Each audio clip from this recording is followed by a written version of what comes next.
Valorisation des ignames riches en amidon résistant dans la production de pain composé à faible index glycémique, c'est le thème de la recherche présentée par l'enseignant-chercheur Dr Olivier Quadio. Cette conférence a pour objectif de porter à la connaissance du grand public les résultats des travaux de recherche sur les potentialités nutritionnelles des variétés d'ignames de texture dure, dites de mauvaise qualité. Présenter aussi les usages technologiques alternatifs de ces variétés d'ignames et leurs intérêts nutritionnels et diététiques liés à la consommation des produits de pain composé issus de ces variétés d'ignames.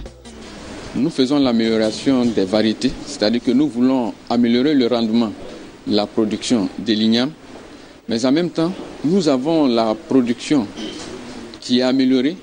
On produit beaucoup, mais certaines de ces variétés ne sont pas utilisées parce que ces variétés-là ne nous permettent pas de faire la nourriture ordinaire que nous avons, notamment le foutou, le foufou, le ragoût. Parce que quand la variété cuit, elle est dure.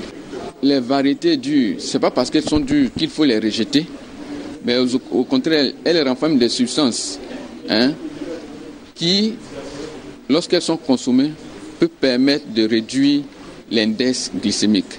L'index glycémique, c'est la quantité de sucre que cet aliment-là peut donner à l'organisme. Donc la consommation de ces variétés-là peuvent permettre de réduire l'index glycémique parce que leur teneur en amidon résistant est élevée. La farine d'igname sera ainsi utilisée jusqu'à 30% dans la fabrication de baguettes de pain. Des pains qui regorgent d'importants avantages nutritionnels et seront très bientôt commercialisés en Côte d'Ivoire, à en croire les dires du chercheur. L'avantage à consommer ce pain, c'est que ce pain a un index glycémique bas.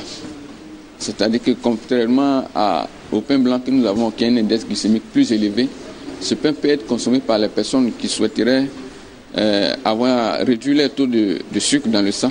Donc l'index glycémique de ce pain est bas. Et donc les personnes qui sont diabétiques ou bien les personnes bien portantes qui souhaiteraient réduire leur taux de sucre peuvent consommer ce pain. Cette recherche sur la valorisation des ignames riches en amidon résistant a été financée par le programme d'appui stratégique à la recherche scientifique. Le PACES, c'est le fonds compétitif de financement de la recherche scientifique, fruit de la coopération ivoiro-suisse. Il a été mis en place en Côte d'Ivoire en juin 2007.